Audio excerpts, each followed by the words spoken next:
కమల sister కొడుక్కి మంచి దేవుడు ఎగ్జామ్లో సహాయం చేసేలాగున ఆ ఫీజు విషయంలో దేవుడు కృప చూపించేలాగున మనం ప్రార్థన చేద్దాం.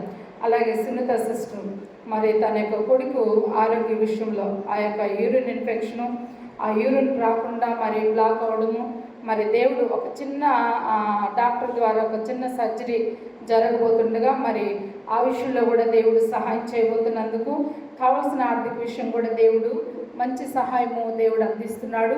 మరి అట్టి సహాయము దేవుడు అందించేదానికి మనం ఎప్పుడు కృతజ్ఞతలు అయి ఉండాలి, దేవుడి దగ్గర స్తుతులు అర్పించాలి. సిగ్నమ్మ యొక్క విషయంలో కూడా మరి ఆంటీ కూడా ఏలూరుకి మరి ఆదివారము ప్రేయర్ పెట్టుకొని సోమవారము ఆమె హాస్పిటల్కి వెళ్ళాలని తలొచ్చింది. మరి ఆమె యొక్క విషయం కూడాను మరి మనం కూడా విజ్ఞాపన పెడదాం. ఈ ముగ్గురు మరి ఈ సభకు దిన మంది ఇక్కడ నిలబడి సాక్ష్యాలు పంచుకున్నారు.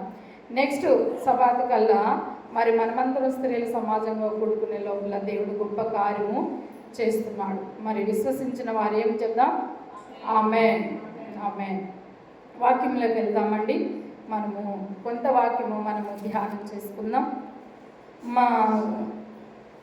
మార్కు సువార్త 12వ అధ్యాయము, మార్కు సువార్త 12వ అధ్యాయము 10వ వచనము మనం చదువుదామండి. ఇల్లు కట్టువారు నిరాకరించిన రాయి మూలకు తలరాయి ఆయన. ఇది ప్రభువు వలనే కలిగినది, ఇది మన కన్నులకు ఆశ్చర్యము అను లేఖనము మీరు చదవలేదా అని అడుగగా, తమను గురించి ఆ ఉపమానము చెప్పినని వారు గ్రహించి ఆయనను పట్టుకున్నటకు సమయము చూచుచుండేది. కానీ జన సమూహము ఆయనకు భయపడి ఆయనను విడిచిపోయింది. చిన్న ప్రార్థన చేద్దాం. మహాపరిశుద్ధుడా, జీవాధిపతి అయిన తండ్రి, మీకే వందనాలు, స్తుతులు, స్తోత్రాలు. ఏ లేఖనంతో నాతో మాతో ఏం మాట్లాడబోతున్నారు? వినగలిగిన చెవుల్ని, గ్రహించగలిగిన హృదయాన్ని, అర్థం చేసుకునే మనసుని, వివేచన కలిగిన జ్ఞానాత్మని దాయించు. అన్ని విషయాల్లోనైనా మీ కృప దాయించమని అడుగుచున్నాం తండ్రి. రావాల్సిన బిడ్డలు త్వరపెట్టి నడిపించు. ఉన్న బిడ్డలు మీ స్వాదుల్లో ఆదుల్లో ఉంచుకోమని అడుగుచు వేడుకుంటూ ఈ దీన మనవులు సమర్పణ చేసుకుంటూ పరలోకమనంటే మీ ఆత్మను సమృద్ధిగా సమకూర్చిన నోటికి మీరు ముహరగా ఉండమని అడుగుచు యశ్వానామని ప్రార్థన చేసి వేడుకుంటున్నాం తండ్రి. ఆమేన్. మత్తయి సువార్తలో కొన్ని ఉపమాన రీతిగా ప్రభువు తెలియపరుస్తున్నాడు. ఇది లేఖనము నెరవేర్పు, ప్రభువు గురించి, ప్రభు రక్షణ గురించి. మరి ఆయన లేకపోతే మరి జీవితమే లేదు. ఎందుకు అని అంటే ఆయన రక్షించకపోతే మన పాపంలోనే ఉండి పాపంలోనే మరణించి నిత్య నరకాగ్నిలోకి పాలుభాగస్తులు అవుతాం. నిత్య నరకాగ్నిలోకి పాలుభాగస్తులు అవుతాం. కానీ అలా కాకుండా ఉండడానికి మనము నిరాకరిస్తున్నాం. ప్రభువైన యేసుక్రీస్తుని నిరాకరిస్తున్నాం. మరి ఆయనే తలకు మూలరాయిగా నిలుస్తున్నాడు. తలకు చూడండి, క్రీస్తు మరి సంఘానికి ఎలా ఉన్నాడు? శిరస్సుగా ఉన్నాడు. పురుషుడికి క్రీస్తు శిరస్సుగా ఉన్నాడు. స్త్రీకి పురుషుడు శిరస్సుగా ఉన్నాడు. మరి నిరాకరిస్తే ఏమైపోద్ది? బ్రతుకు నాశనం అయిపోద్ది. స్త్రీ భర్తను నిరాకరిస్తే ఎలా ఉంటుంది? నాశనం అయిపోతుంది. సమస్యలు కదా, ఇబ్బందులు, అవమానాలు, నిందలు, రకరకాలమైన లోకంలో ఉన్నవన్నీ అవేం చేస్తాయి? గుచ్చుకుంటూ ఉంటాయి. ఏం చేస్తాయి? గుచ్చుకుంటూ ఉంటాయి. భర్త ఉన్నప్పుడే భార్యకు విలువ కదా, భార్యకు విలువ. అలాగే భర్తకు కూడా అంతే. భార్య ఉంటేనే ఆ యొక్క భర్తకు కూడాను సహకారిగా, చూడండి, సహాయం అందించే సహకారిగా, మంచి ఆలోచన చెప్పే భార్యగా, కుటుంబాన్ని నడిపించే భార్యగా, పిల్లల్ని పెంచి పెద్ద చేసే భార్యగా కదా, ప్రతి విషయంలో సహకారిగా భార్య నిలుస్తుంది. భార్యకి అంతే, భర్తకు అంతే. అలాగే సంఘానికి కూడా దేవుడు అంతే శిరస్సుగా ఉన్నాడు. సంఘానికి ఆయన శిరస్సుగా లేకపోతే మరి సంఘం ఏమైపోద్ది అని అంటే భయంకరమైన పాపంలోకి మునిగిపోతుంది. పాపంలో ఉన్నప్పుడు దానివల్ల వచ్చే జీతం ఏమై ఉన్నది? మరణమై ఉన్నది. ఆ మరణంలో మనం పడిపోతే యాతన కలిగిన జీవితాల్లో ఉంటాం. అలా ఉండకూడదని మీరు నిరాకరించబాకండి అంటున్నాడు. నిరాకరించిన రాయే మీకు మూలకు తలరాయి ఇజ్రాయెల్ ఒకప్పుడు నిరాకరిస్తారు అని కూడా దేవుడు ముందుగానే లేఖనములో రాయించున్నాడు, తెలియపరుచున్నాడు. కానీ మీరు నన్ను ఇప్పుడు నిరాకరిస్తున్నారు, రాబోతున్న తరంలో మీరు నన్ను అంగీకరిస్తారు. మీ తలకు నేను మూలరాయిగా ఉంటాను. మూల స్తంభాలు మన ఇంటికి ఎలా వేసుకుంటామో కదా, మన ఇంటికి మూల స్తంభాలు లేకపోతే, ఆ పిల్లర్స్ వేయకపోతే ఆ ఇల్లు నిలబడదు. అలాగా క్రీస్తు కూడాను ఈ లోకంలో ఇజ్రాయేల్కి కానీ మనకు కానీ మూలరాయిగా ఉన్నాడు. ఇది ప్రభువు వల్ల కలిగినదే అంటున్నాడు. ఇది మన కన్నులకు ఆశ్చర్యము అంటున్నాడు. ఇది మన కన్నులకు ఆశ్చర్యము. ఎంత గొప్ప ఆశ్చర్యము! ఒక కన్యక గర్భము ద్వారా ఆయన మనిషి కుమారుడు ఈ లోకానికి రావడం ఎంత ఆశ్చర్యమో! ఒక దైవపుత్రుడుగా కలిగిన దేవుడు, ఒక దేవుడైన దేవుడు ఈ లోకానికి నీ కోసం నా కోసం ఎలా వచ్చాడు? మానవ స్వరూపముగా వచ్చాడు. ఆయన తిరిగి 3వ దినమున దేవుడిగా లేచాడు. ఆయన మహిమతో ఆరోహణమైన వ్యక్తిగా ఉన్నాడు. ఆయన మహిమను కన్నులారా చూసిన వారు ఉన్నాడు భూమి మీదే. అయ్యా, ఏలియాకొకటును, మోషేకొకటును, మీకొకటును ఏం కడతామన్నారు? పర్ణశాలలు కడతామన్నారు. పర్ణశాల. ఆయన మహిమను చూసారా లేదా? వాళ్ళ కన్నులకు అది ఆశ్చర్యము, అంటున్నాడు. అద్భుతకరము అదే అంటున్నాడు. ఈరోజు మనకు కూడాను ఆశ్చర్యము, మనకు కూడా ఎంతో ఆశ్చర్యం అండి. మన కన్నులకు ఆశ్చర్యం. ఈ కన్నులకు ఆశ్చర్యము లేకపోతే అవిశ్వాసమైన గురుడి దేవత మన మనోనేత్రాలకు ఏం జరింపజేస్తుంది? గురుడితనం. క్వశ్చన్ నేనే చెప్పా, ఆన్సర్ నేనే చెప్పా. అలా ఉంటుంది మరి కదా. గురుడితనం కలిగజేస్తుంది.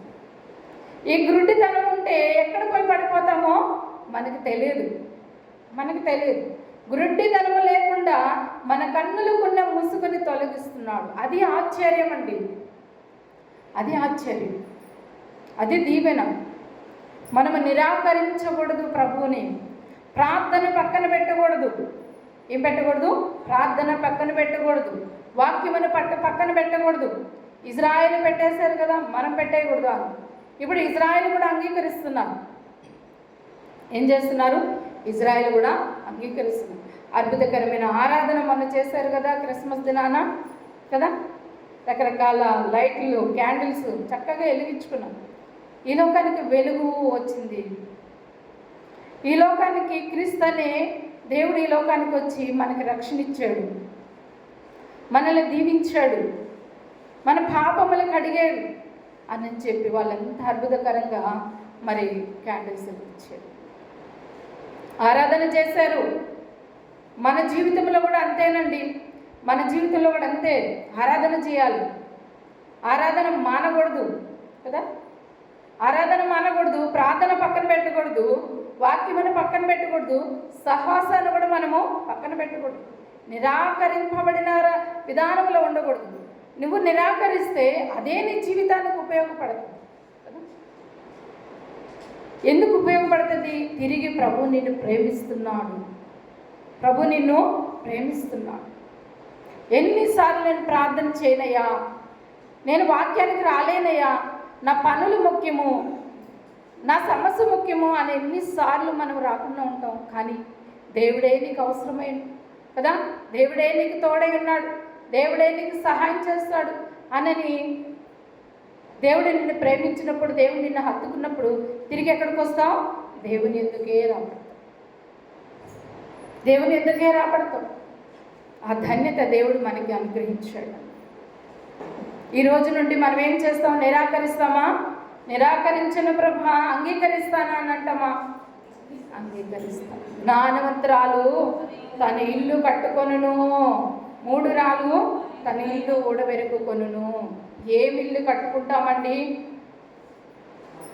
ఆత్మీయమైన ఇల్లును, భౌతికమైన ఇల్లును కదా. ఆత్మీయమైన ఇల్లును నువ్వు కట్టుకుంటే భౌతికమైన ఇల్లును ఆటోమేటిక్గా చక్కదిద్దుకుంటాను అంతే. భౌతికమైన ఇల్లును ఆటోమేటిక్గా నువ్వు చక్కబెట్టుకుంటావు. ఆ జ్ఞానం దేవుడు నీకు ఇచ్చేశాడు. నాకు ఇస్తాడు అని కాదు, నాకు ఇచ్చాడు. ఒక్కసారి అడిగాడు సొలొమోను. దేవుని యొక్క సన్నిధిలోకి వెళ్ళి మరొక్కసారి ప్రార్థన చేశాడు. ఇంత పరిపాలన చేయాలి, నా వయసు చిన్నది, నా జ్ఞానము సరిపోదు, అయ్యా జ్ఞానం ఇవ్వు అన్నాడా లేదా? అన్నాడు. వెంటనే జ్ఞానంతో పాటు ఏమిచ్చాడండి? ఐశ్వర్యం కూడా ఇచ్చాడు. జ్ఞానంతో పాటు ఐశ్వర్యమును కూడా ఇచ్చాడు ప్రభు. నీకు కూడా అంతే, నీ జీవితంలో కూడా అంతే. దేవుని ఎదుట నువ్వు జ్ఞానము పొందుకుంటే, దేవుని సన్నిధిలోని వాక్యము పొందుకుంటే, దేవుని పరిచయంలోని పాలుభాగస్తులు అయితే, దేవుని గురించి నువ్వు నిరాకరించకుండా నువ్వు అంగీకరిస్తే, నీకు మొదటగా ఏమి కావాలో దేవుడికి తెలుసు. నీ నాలుగు మాట రాక మునిపే ఏంటి? నీ నాలుగు మాట రాక మునిపే దేవుడు ఏమి ఇవ్వాలో తెలుసు, ఏమి ఇవ్వకూడదో తెలుసు, నువ్వెలా ఉండాలో తెలుసు, నువ్వెలా ఉండకూడదో దేవుడికి తెలుసు. సమస్తాన్ని చక్కపరుస్తావు. అలానే అమ్మా దేవుడికి అన్నీ తెలుసు కదా, మనం ఇంకెందుకులే చేయడము అని మానుకుంటావేమో. మానకూడదు, అట్టి యాచనలు మానకూడదు మనం కదా. యాచనలు మానక, ఆరాధన మానక, వాక్యమును వినకుండా పక్కన పెట్టకుండా, వాక్యమును విని విశ్వసించి ముందుకు రావు. దేవుని దగ్గర విజ్ఞాపన ఎప్పుడు చేస్తుందా కదా. నాకు ఆహారం వచ్చేస్తుంది అంటే నువ్వు వండకుండా కదా, నువ్వు తేకుండా, నీ భర్త తేకుండా, నువ్వు వండకుండా నువ్వు ప్లేట్లో వేయాలంటే వేయగలుగుతావా? వేయి. నీ భర్త తేవాలి, నువ్వు వండాలి, ప్లేట్లలో వేయాలి, అప్పుడు నువ్వు తినాలి. అంతే దేవుడి దగ్గర కూడా దేవుడు ఇస్తాడు. ఆ ఇచ్చేటప్పుడు దేవుని యొక్క ప్రసంగంలో, దేవుని యొక్క వాక్యంలో, అనేకమైన వాక్యముల ద్వారా నీకు జ్ఞానోదయము కలిగి చేస్తాడు. ఏం చేస్తాడు? జ్ఞానోదయము కలుగు చేస్తాడు. ఇటు జ్ఞానోదయం కలుగు చేసినప్పుడు మనకి ఎంత జాగ్రత్తతో ఉండాలి. మన రాబడి ఎంత, ఆ రాబడి మనం ఎంత ఖర్చు పెడుతున్నాం, ఎంత దాచుతున్నాం, మొదటగా దేవుడికి ఏమి ఇస్తున్నాం కదా, రెండవదిగా పిల్లల భవిష్యత్తు ఏంది, మూడవదిగా మన ఆరోగ్య పరిస్థితి ఏంది అని కూడా మనము ఆలోచించాలి. తలకు మూలరాయి ఆయన, తలకి మూలరాయి. జ్ఞానం ఇస్తున్నాడు, తెలివినిస్తున్నాడు, వివేచనిస్తున్నాడు.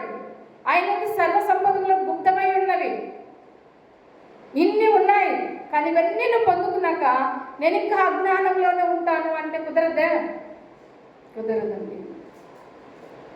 కుదరదు. విచ్చలవిడితనము ఖర్చులు ఉండకూడదు, విపరీతమైన ఆలోచనలు ఉండకూడదు, అందని వాటికి నిచ్చెలు వేయకూడదు. మనకున్న దాంట్లో సంతృప్తి కలిగిన జీవితంలో జీవించాలి, మనకున్న దాంట్లోనే సంతృప్తిగా భుజించాలి.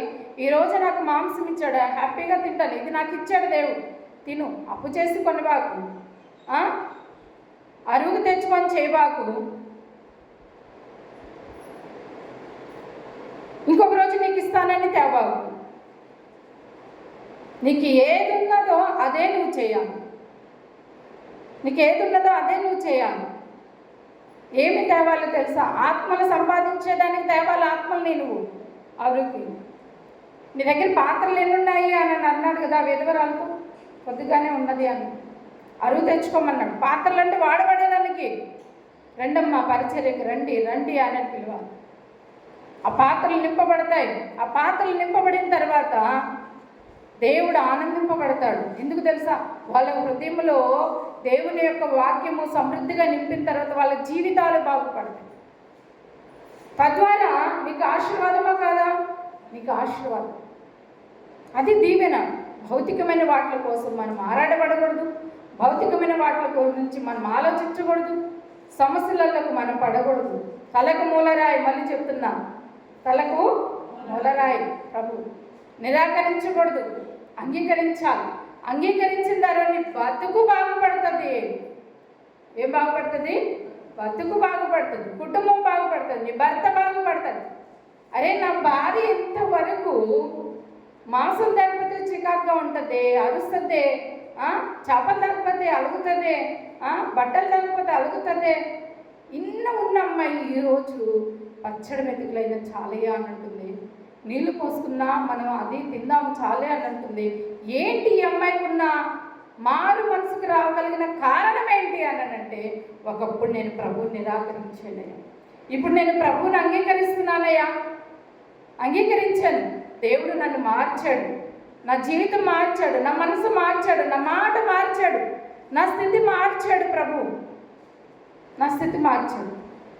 నిరాకరింపబడిన రాయి నాకు తలకు మూలరాయిగా ఉన్నది కాబట్టి ఈరోజు నేను చక్కదిద్దుకుంటున్నాను. ఏం చేస్తున్నాను? చక్కదిద్దుకున్నాను. ఇప్పుడు మనమందరం చక్కదిద్దుకోవాలా లేదా? చక్కదిద్దుకుందామా వద్దా? చక్కదిద్దుకుందాం. భర్తలను చక్కదిద్దుకుందాం, పిల్లల్ని చక్కదిద్దుకుందాం, కుటుంబాలను చక్కదిద్దుకుందాం, సంఘాన్ని కూడా చక్కదిద్దుకోవాలి. మనం ఏం చేయాలి? సంఘాన్ని కూడా సంఘం కూడా అలంకరింపబడాలా లేదా? అలంకరింపబడాలి. మంచి నగలు వేసుకోవాలి, మంచి వస్త్రాలు వేసుకోవాలి, పట్టు వస్త్రాలు ఇవన్నీ వేసుకోవాలి. సంఘం అలంకరింపబడాలి. దేని ద్వారా? ఇవన్నీ భౌతికమైన అలంకరణ కన్నా ఆత్మీయమైన అలంకరణతో సంఘం అలంకరించుకోవాలి. సంఘంలోకి ఎవరైనా రాగానే అబ్బా ఎంత వాళ్ళకు మంచి ప్రజెంటేషన్ కలిగిన మరి వాళ్ళకి ఆ ఫీలింగ్ రావాలి కదా, ఆ మనసులో ఆ శాంతి సమాధానం రావాలి. ఎప్పుడు ఈ సంఘములో ధూపం వెళుతూనే ఉంటుంది. ఏం వెళ్తుంది? ధూపం వెళ్తుంది. ఎవరైనా ఆశీర్వదింపబడిన వారిలారా రెండు లోపలికి అంటే వాళ్ళు లోపలికి రాగానే వాళ్ళు ఆశీర్వదింపబడిన వాళ్ళు వాళ్ళని దేవుడు అంటున్నప్పుడు మరి వాళ్ళ లోపలికి రాగానే వాళ్ళకి ఎలా ఉంటుంది? ఎంత ఆనందమో, ఎంత సమాధానమో, ఎంత నెమ్మదో. ఒక టీచర్ మా ఇంటికి వచ్చినప్పుడు అన్నాడు, మేడం మా ఇంట్లో ఎప్పుడు గొడవలే మేడం అన్నాడు. టీచర్ మళ్ళీ గవర్నమెంట్ టీచర్ ఎప్పుడు గొడవే మేడం అన్నాడు. ఎప్పుడు సమస్యలు, చికాకులు, పిల్లలు కూడా ఎదిగొచ్చారు. ఎందుకు? వాళ్ళల్లో వాక్యం ఇవ్వడలా.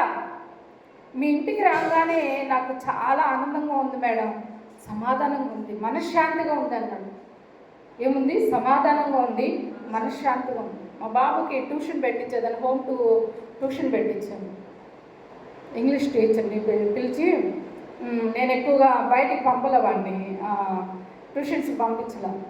మ్యాథ్స్ టీచర్ని పెట్టాను, తెలుగు టీచర్ని పెట్టాను, ఇంగ్లీష్ టీచర్ని పెట్టాను. ఇంటికే వచ్చి వాళ్ళు 1 గంట 2 గంటలల్లా చెప్పి వెళ్ళేవాళ్ళు అన్నమాట. వాళ్ళ ఇంటికి రాగానే వాళ్ళకి చాలా ఆనందం అనిపించింది. మేడం నాకు చాలా నెమ్మదిగా ఉంది, మనశ్శాంతిగా ఉంది మేడం అని. ఏంటి మేడం కారణం? ఏమీ లేదు, కేవలం ప్రార్థన. ఏముంది? కేవలం ప్రార్థన. వాక్యము నిత్యము ఆ ఇంట్లో నేను చదువుతుంటాను. ప్రార్థన ఎప్పుడూ ధూపంగా ఉంటుంది. ఆ ప్రార్థన వల్ల సమాధానము. ఏముంది? సమాధానం. ప్రభువుని నిరాకరిస్తే సమాధానం ఉండదు. ప్రభువుని నిరాకరిస్తే మనకు సమాధానం ఉండదు. ప్రభువుని పక్కన పెడితే సమాధానం ఉండదు. ఒక్కడు పోయి ఎంతమందిని తీసుకొస్తుంది? ఎంతమందిని? 7 × 1 8. ఎన్ని శోధనలు సృష్టిస్తుందో, ఎన్ని విపత్తులు తీసుకొస్తుందో. భార్య భర్తల మధ్యన గొడవ పెడుతుంది, పిల్లలు తల్లిదండ్రులకి గొడవలు పెడుతుంది. ఎంత ఫైట్ చేస్తుంది తెలుసా? చాలా ఫైట్ చేస్తుంది. మనలో ప్రార్థన శక్తి లేకపోతే దాని ఫైట్ దగ్గర మనం నిలబడలేము. ప్రార్థన శక్తి మనలో ఉన్నప్పుడు దాన్ని జయిస్తాం. మనము ఏం చేస్తాం? జయిస్తాం. శోధకుడు, అపవాది మనల్ని చూసి పారిపోయే రీతిలో మనం అలంకరింపబడతాం. ఆ కుటుంబాన్ని మనం తాకకూడదు. ఇక్కడ ఇల్లు అంటున్నాడు, మళ్ళీ ఇల్లు తలకు మూలరాయి కదా, ఇల్లు తలకు మూలరాయి. మన ఇల్లు బాగుపడుతుంది, మన ఇంటికి క్షేమం ఉంటుంది. నేనును నా ఇంటి వారును ఎవరిని సేవిస్తానన్నాడు భక్తుడు? యెహోవాని సేవించదు. ఎవరన్నారన్నమాట? యెహోషువ అన్నాడు. నేనును నా ఇంటి వారును అన్నాడు. నేనును నా ఇంటి వారు. తన ఇంటిలో ఒక నాణ్యము పోయింది. ఏం చేసింది? వెతుక్కుంది. నీ ఇంటిలో ఏమి పోయినదో గమనించావా? నువ్వు వెతికినావా? ఎన్ని మార్లు ప్రార్థన మింగేస్తావు కుటుంబ ప్రార్థన? ఎన్ని మార్లు వాక్యం చదవడం మానేస్తావు? ఎన్ని మార్లు సంఘానికి రావడం మానేస్తావు కదా? వెతుకు. తప్పిపోయిన కుమారుడు తెలుసుకొని తండ్రి ఎద్దుకు వచ్చాడా లేదా? వచ్చాడు. తండ్రి ఏం చేశాడు? ప్రశస్తమైన వస్త్రములు ధరింపజేశాడు కదా. ప్రశస్తమైన వస్త్రములు, విలువ కలిగిన ఉంగరం ఇచ్చాడు. క్రొవ్విన దూడని వధించు, మాంసమును విందు చెయ్యి అన్నాడు. ఎందుకు? నా కుమారుడు తప్పిపోయాడని లోకానంతటికి చాటాడు. విందు పెట్టు. తండ్రి కూడా అంతేనండి. తండ్రి కూడా అంతే. తప్పిపోయిన తన యొక్క ఇంటిలోకి మనం వచ్చాం. తండ్రిని నిరాకరించాం. ఈరోజు తండ్రిని అంగీకరించాం. ఆయన ఇంటిలోకి మనం వచ్చాం. ఈరోజు మన ఇల్లు ఏమవుతుంది? బాగుపడుతుంది. మన ఇల్లు బాగుపడుతుంది. మన ఇల్లు క్షేమంగా ఉంటుంది. మన ఇల్లు నెమ్మదిగా ఉంటుంది. కుటుంబం నెమ్మదిగా ఉంటుంది. కుటుంబంలో ఇంటిలో ఉన్న ప్రతి బిడ్డలు కూడా నెమ్మదిగా ఉంటారు. ఇట్టి నెమ్మది లేకుండా బాధపడుతున్న వారు ఎంతమంది ఉన్నారు కదండి? బాధపడుతున్న వారు ఎంతమంది ఉన్నారు? ఆ బాధను మనకు ఉండకుండా, శ్రమలుంటాయి, నిందలుంటాయి, అవమానాలు ఉంటాయి, హేళన ఉంటుంది, బాధ ఉంటుంది, అప్పులు ఉంటాయి కదా, అనారోగ్య పరిస్థితులు ఉంటాయి, అన్నీ వస్తాయి. కానీ వీటిలన్నిటిని మనకు జయించే శక్తి దేవుడు ఇచ్చున్నాడు. ఆమేన్. జయించే శక్తి ఇచ్చున్నాడు. దేని ద్వారా? దేని ద్వారా? ప్రార్థన ద్వారా, వాక్యము ద్వారా. మన తలకి చూడండి, మళ్ళీ చెప్తాను, మన తలకి మూలరాయ. జ్ఞానమిచ్చువాడు యెహోవాయే. జ్ఞానమిచ్చువాడు యెహోవాయే. యెహోవాయందు భయభక్తులు కలిగి ఉండుట జ్ఞానానికి మూలము అన్న. జ్ఞానానికి మూలం. ఆ జ్ఞానం ఇస్తే కదా మన తలంపుల్లో ఆయన తలంపులు పెడతాడండి. మన తలంపులు, మన ఆలోచనలు ఆయన తలంపులు ఉంటాయండి. ఆయన ఆలోచనలు పెడతాడు. మనం దిద్దుకుంటామా లేదా? బాగు చేసుకుంటాం లేదా? అప్పులున్న వాటిని క్రమంగా దేవుడు తీసేస్తాడు. అనారోగ్య పరిస్థితుల్లో ఉన్న క్రమంగా దేవుడు నయం చేస్తాడు కదా. నలిగిపోతున్నా కూడా దేవుడు ఆ యొక్క నలగగొట్టబడిన నీ జీవితమును దేవుడు సంతోషంగా మలుస్తాడు. ఆనందముతో మలుస్తాడు. నెమ్మదితో మలుస్తాడు. ఉందామా? అయ్యా, ఎన్నున్నా కూడా నేను వాటిని జయించుకొని, నేను విజయం పొందుకొని నీ మందిరములో నేను సాక్షిగా ఉంటాను. నా తలకు మూలరాయి, ఇది ప్రభువు వలనే కలిగెను. ఇవన్నీ మనం జయిస్తున్నామనంటే ఎవరి వలనండి? ప్రభువు వలనే కలిగెను. ఇది మన కన్నులకు ఆశ్చర్యం, మన బ్రతుకుకు ఆశ్చర్యం, మన కుటుంబానికి ఆశ్చర్యం కదండి, మన గ్రామానికి ఆశ్చర్యం. మన గ్రామంలో మనం బాగున్నామనుకో, నెమ్మది కలిగిన కుటుంబాలకు ఉన్నామనుకో, ఆశీర్వాద కలిగిన కుటుంబాలకు ఉన్నామనుకో, ఎవరికి మహిమ? దేవునికి మహిమ. తద్వారా సమాజంలో, గ్రామంలో మనకి ఘనత వస్తుందా లేదా? విలువ వస్తుందా లేదా? వస్తుంది. ఇట్టి విలువని, ఇట్టి ఘనతను అతడు నన్ను ప్రేమించుచున్నాడు గనుక నేను అతన్ని అతడు నా నామం ఎరిగిన వాడు కనుక నేను అతన్ని ఘనపరచు. ప్రభువే నిన్ను ఘనతగా ఎంచుతాడు. ప్రభువే నిన్ను దీవిస్తాడు. ఇది మన కన్నులకు, మన హృదయానికి ఆశ్చర్యం. ఇటు వాక్యము ప్రభు మన యొక్క వినికిల్లో దేవుడు దీవించునుగాక. ప్రార్థన చేసుకుందాం. అందరి తలలు ఉంచినట్లయితే